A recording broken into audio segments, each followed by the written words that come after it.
What's going on YouTube? This is Corey from Team R4S, and today I'm bringing you a video about this guy, Champa. So Champa is in a very special category of leader.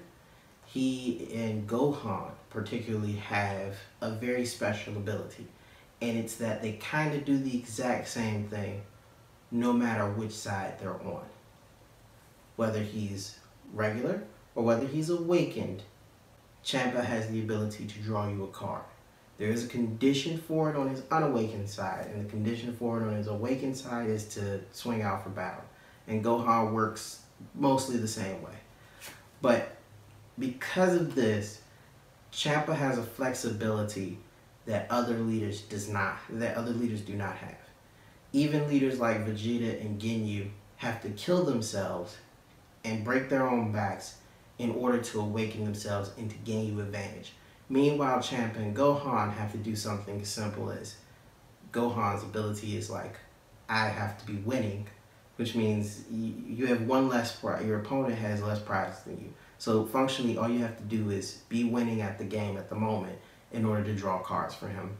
Or you have Champa, who requires you to attack your opponent's leader with a character with 15,000 or more attack in order for you to draw a card, which functionally just means play drops that are 3 or higher, that are turn 3 or cost more than 3 energy, 3 or more energy, and swing at your opponent.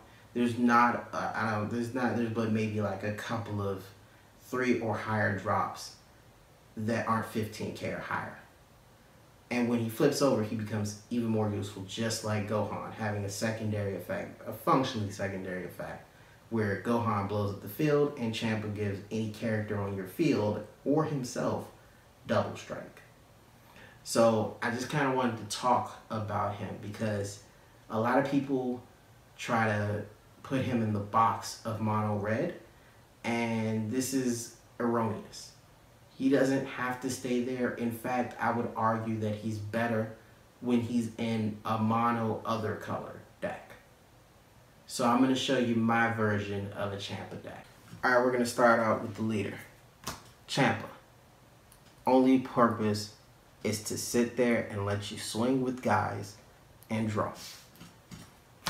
Champa. Only purpose is to swing out and draw and win the game by giving other people or himself double strike.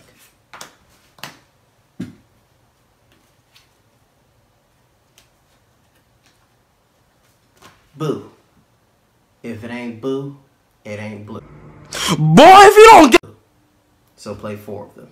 Draw a card, preferable 1-drop. Always the preferable 1-drop.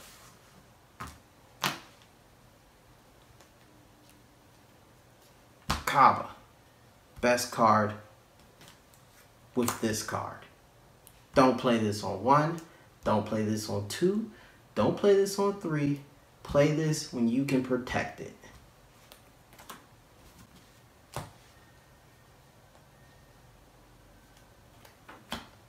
Stops you from dying.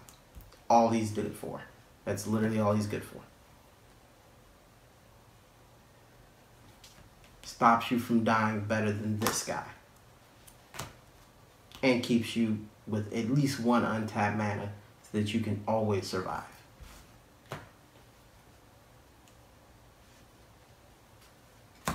Does everything under the sun except for cook your breakfast. Pretty much that's about the only thing it can't do. Gets you energy back, allows you to extend your plays, allows you to keep yourself from being defenseless. And honestly, I can't sing its praises enough.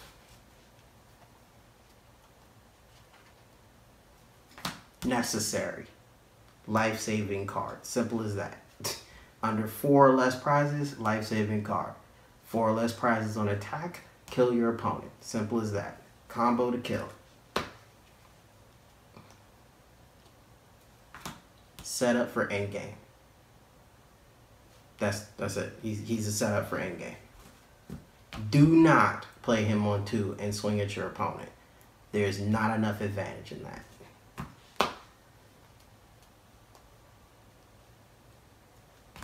Preferred 3-drop.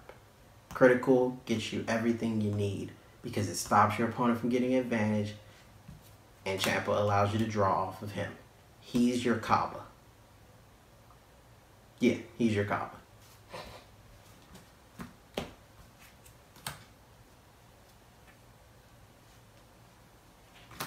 On defense, this is the best card you could ever have in a combo fight. On offense, he's 5k. That's all that matters. Free 5k boost.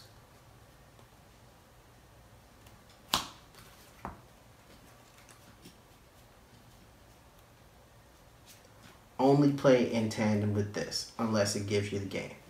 Combo goes like this. Play Cabba, swing. Pick up a prize, draw a card. Evolve. Untap Cabba, swing with Raging Cabba, win the game. Potentially can get you 4 prizes. That's all you need to know.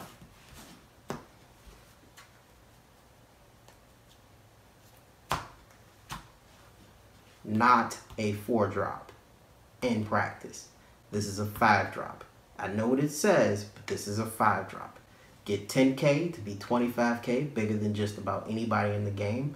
Well, not anybody, but a lot of people. More people than not. Critical. No advantage to your opponent. And most importantly, a prime recipient of double strike.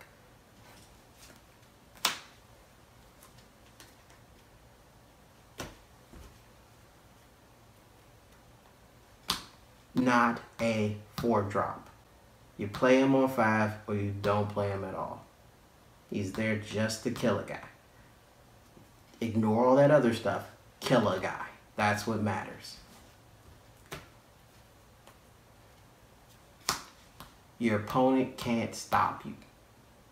This can be one of the best cards in the deck simply because draw for his effect, awaken, swing, draw for his effect. Too good to stop.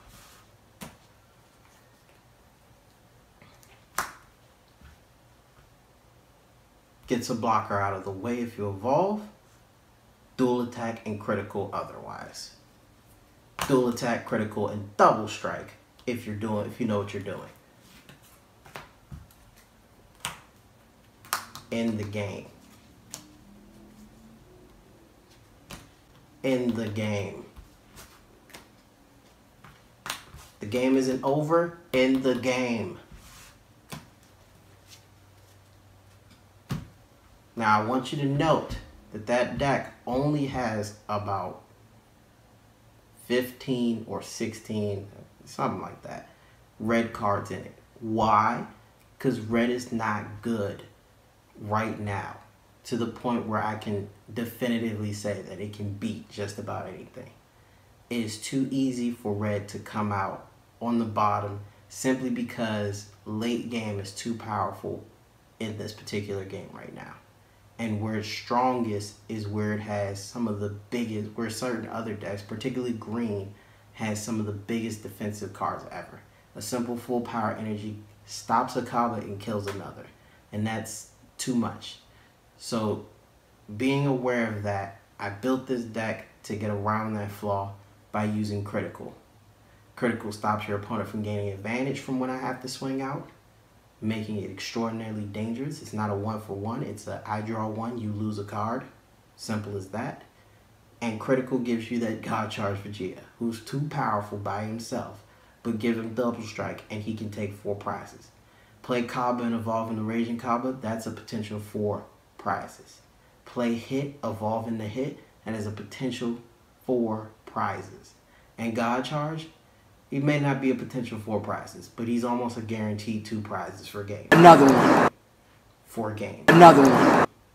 For game. And that is all.